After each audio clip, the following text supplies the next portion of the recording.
What if I told you that the Star Wars galaxy is home to weapons so powerful they can wipe out civilizations, dictate the fate of entire planets, and leave scars that echo across generations? These weapons shift the course of history, leaving legends in their wake and trauma in their shadow. Some were born out of desperation, others out of ambition or hatred, but each of them holds a place in the grand narrative of Star Wars where power isn't always held by the righteous. Starting with number 10, Armband Phase Pulse Rifle. Din Djarin's rifle in The Mandalorian is a callback to old school bounty hunting, but with a terrifying twist. The Armband Phase Pulse Rifle has a unique ability to completely disintegrate its targets, whether droids, creatures, or stormtroopers. First seen in the infamous Star Wars Holiday Special, the weapon was canonized in The Mandalorian and quickly became a symbol of Din's ruthless precision. Its scope allows for long-range accuracy, while the disintegration function ensures that nothing is left behind. This rifle is a tool of surgical lethality, designed for clean hits, silent eliminations, and maximum efficiency. It's a weapon designed for isolation and efficiency, embodying the lone wolf aesthetic of the modern Mandalorian. Number 9,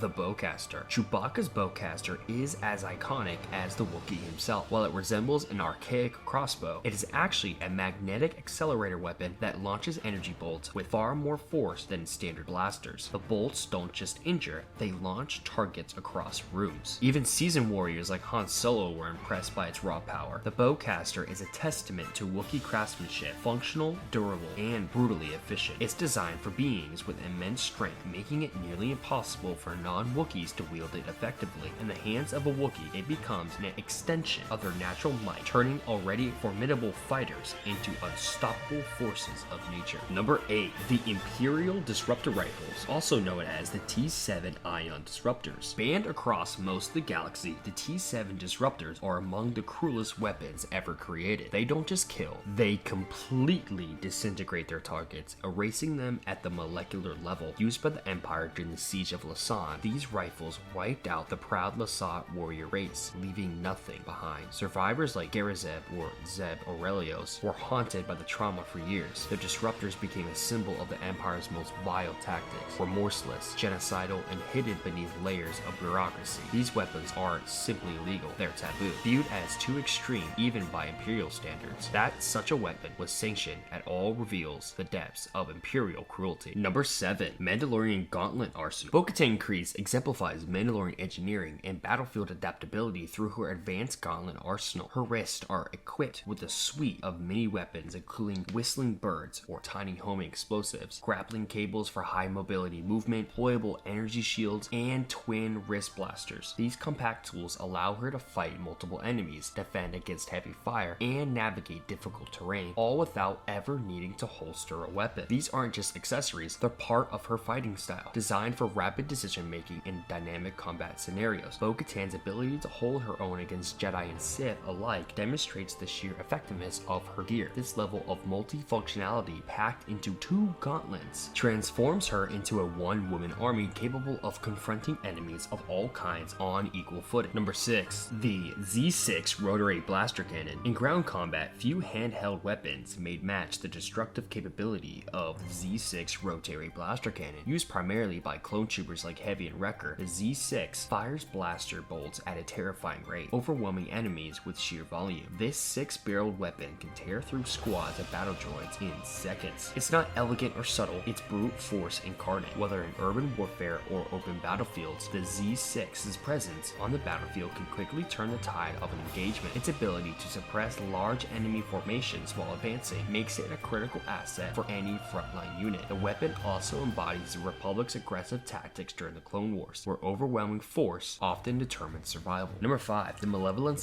Ion Cannon. Commanded by General Grievous during the Clone Wars, the Malevolence was a massive separatist warship armed with a colossal ion cannon capable of disabling entire fleets. It didn't destroy, it disarmed. With one blast, it short-circuited the power systems of any ship in its range, rendering them floating husks in space. Once disabled, the Malevolence would follow up with devastating firepower to finish the job. The tactical advantage was tremendous. No shields, no weapons, no escape. The entire Republic convoys disappeared before anyone could respond. The psychological damage of knowing your ship could be turned off like a light switch added an entirely new level of horror to naval warfare in the galaxy. The Malevolence proved proved that sheer firepower wasn't always necessary. Sometimes control and helplessness were the ultimate weapons. Number 4. The Ark Pulse Generator, also called the Duchess. The Ark Pulse Generator, chillingly nicknamed the Duchess, was a nightmarish creation by Sabine Wren during her time at the Imperial Academy. Designed to target the unique properties of Mandalorian Beskar armor, it emitted energy waves that cooked the wearer from the inside out, leaving their armor intact as a grim monument. It weaponized Mandalorian pride and tradition,